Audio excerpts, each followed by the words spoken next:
Okay. Hi, everyone. Happy Disability Pride Month. My name is Nico Myrie, and I use he, him pronouns.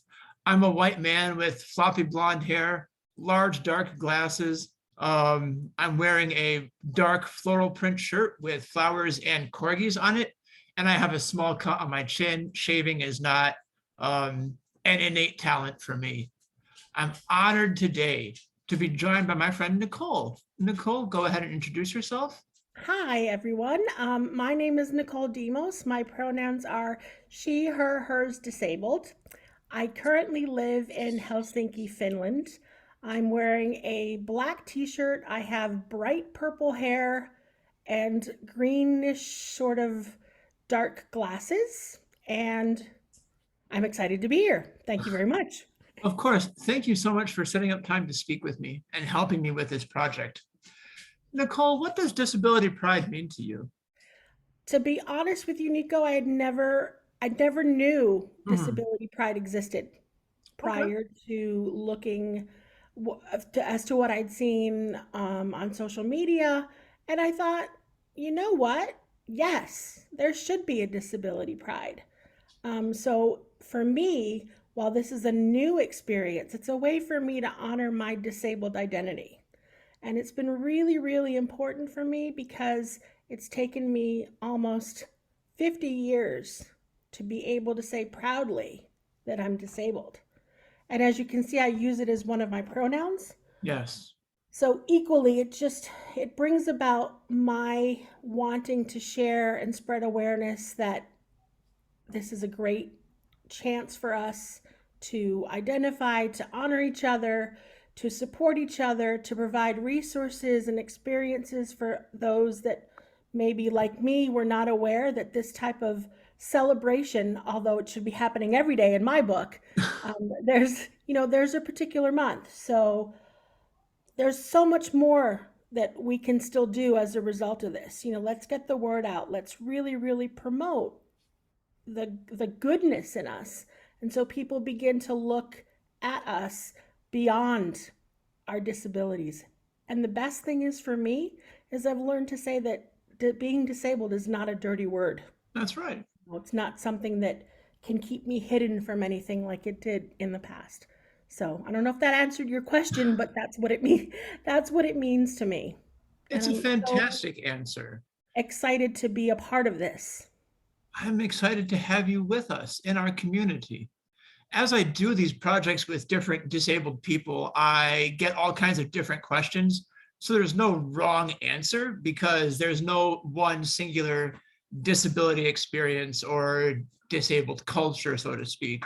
Mhm. The disability community has many different facets, which is something that is so fascinating about our people. Thank you for your answer. Nicole, you mentioned that it's taken you about 50 years to develop this disability pride. This is a long journey to be on, and self acceptance is just like a milestone in that journey. Right. This journey has no real end. What is something that being disabled has taught you? What are some lessons you've learned? Well, lots of lessons actually. Mhm.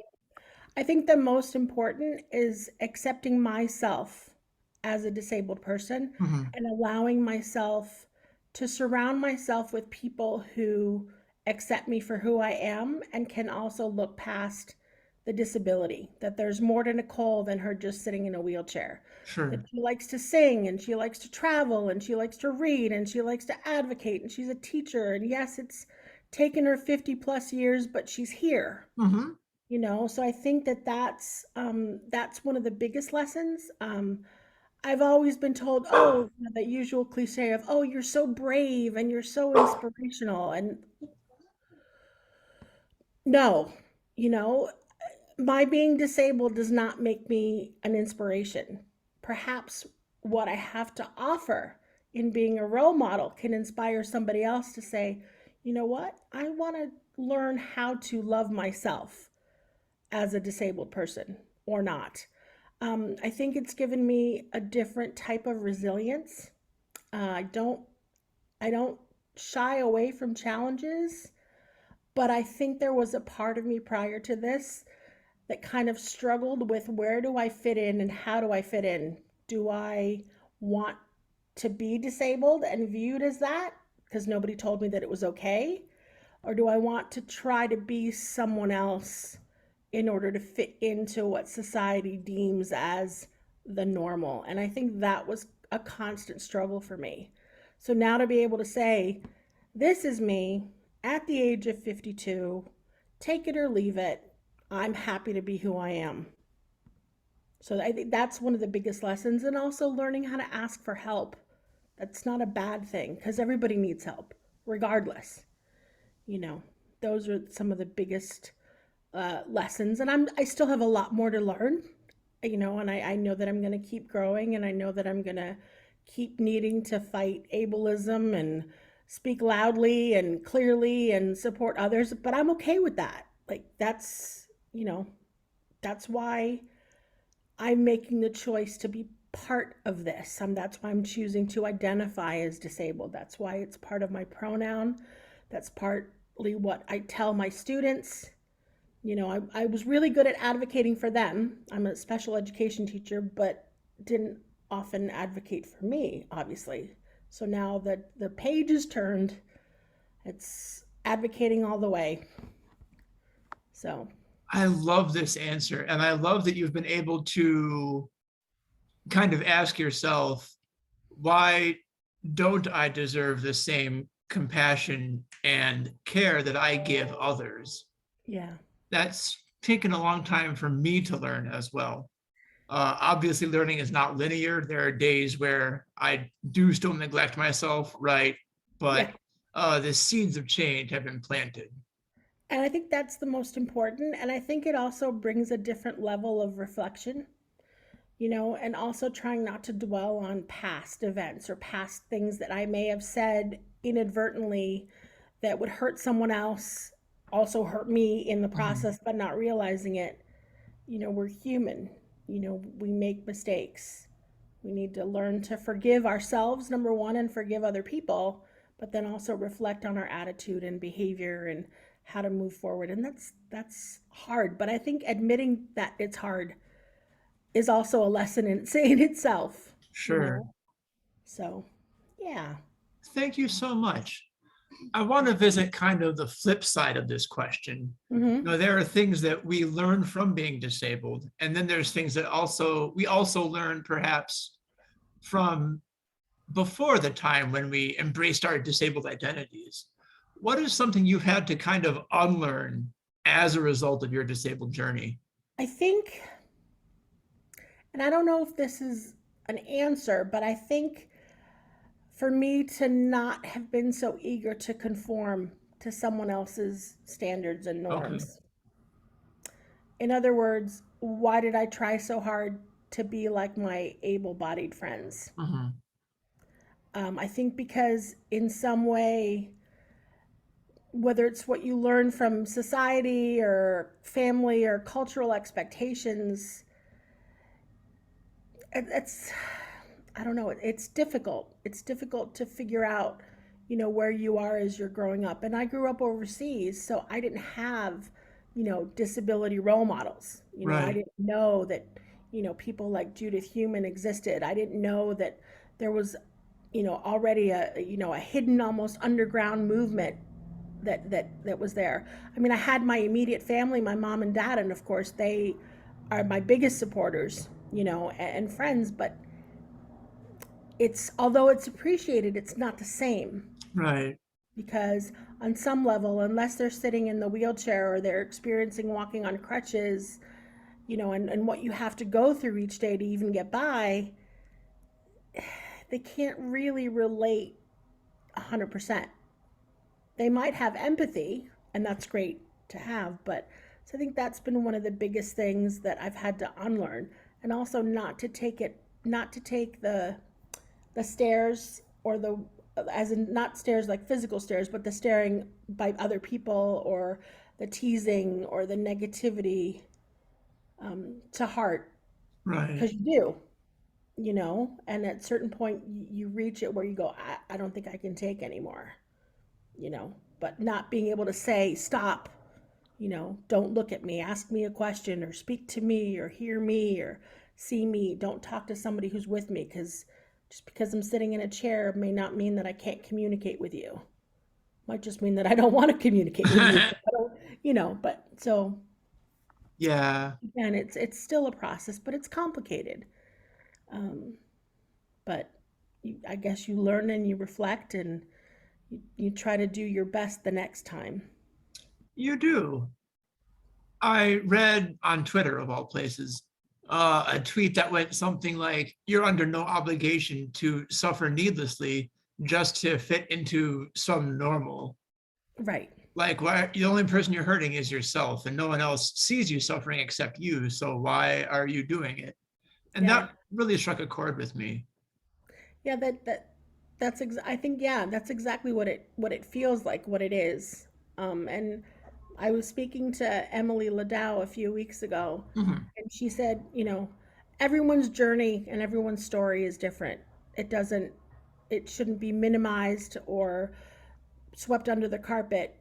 It's just part of your journey, and that's okay. Absolutely. And again, you just fight fight whatever fights you can, because that's what you want to do, not because she didn't say that, but like like because it's part of who you are, Mhm. and it's all about meeting people where they're at, and I think that's really, really, really important. That But is very impactful. We always try to pick the good fights. yeah. Nicole, tell me, what is one thing you want non-disabled people to know about disability life? um I think the biggest lesson is that, despite ableism and despite needing to call it out, at the end of the day, if you strip everything away, we're people with Mhm. feelings and talents and experiences and strengths and weaknesses. So get to know the person as a whole. Don't just make a judgment. Don't just look away. Don't snigger and don't talk behind that person's back. If you really, really want to know who we are as individuals, we feel just like Mhm. you. We cry, we laugh, we yell, we scream, we fight. I think that's what I would want my able bodied friends to recognize, that, and also that the disability is just part of me. It's not all of me, it's not the only aspect of me. Absolutely. Nicole, thank you so much for taking the time to speak with me.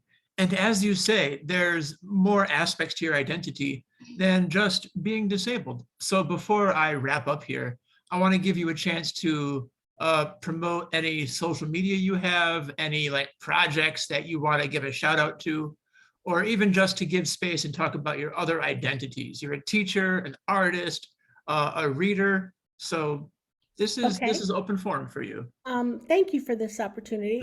One of the biggest things that I want to recognize is that I'm part of an organization called Senia International, which is Special Education Network International Inclusion Association. Okay.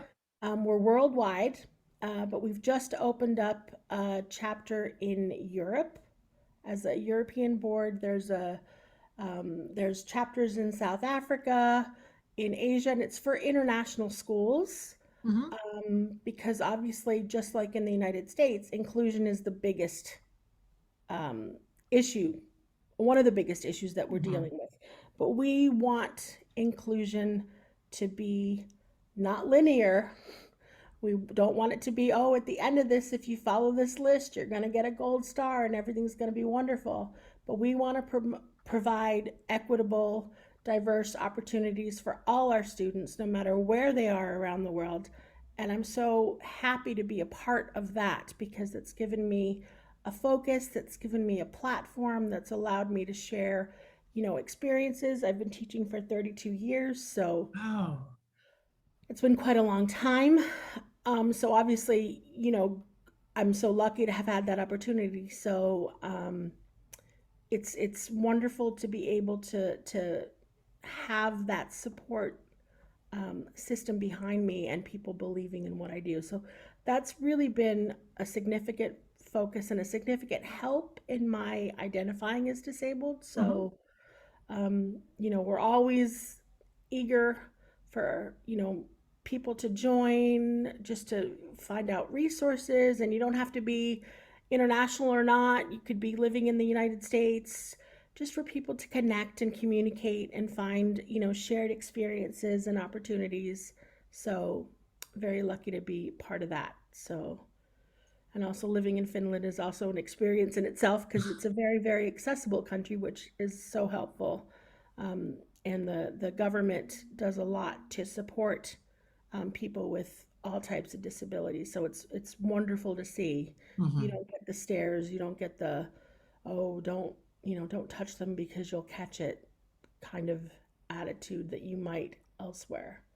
So that's Thanks. quite refreshing and Mhm. helps, you know, in the journey towards, you know, living your best life and identifying.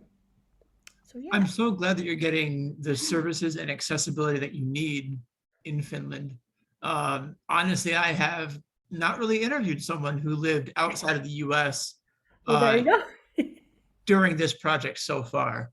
I'm always Okay. looking for more people, and we have 10 more days in July, so So the window is still open. absolutely. Well, I'm lucky, Yeah, but obviously, even I've only lived here for 11 years now, and there's still mhm, a lot for me to learn as to what I need to access or how I can sure. access or how I can do things. But, it's an amazing experience. And if that helps someone else, elsewhere, sort of advocate for what they need, Absolutely. more power, Absolutely. to all of Nicole, us thank you collectively.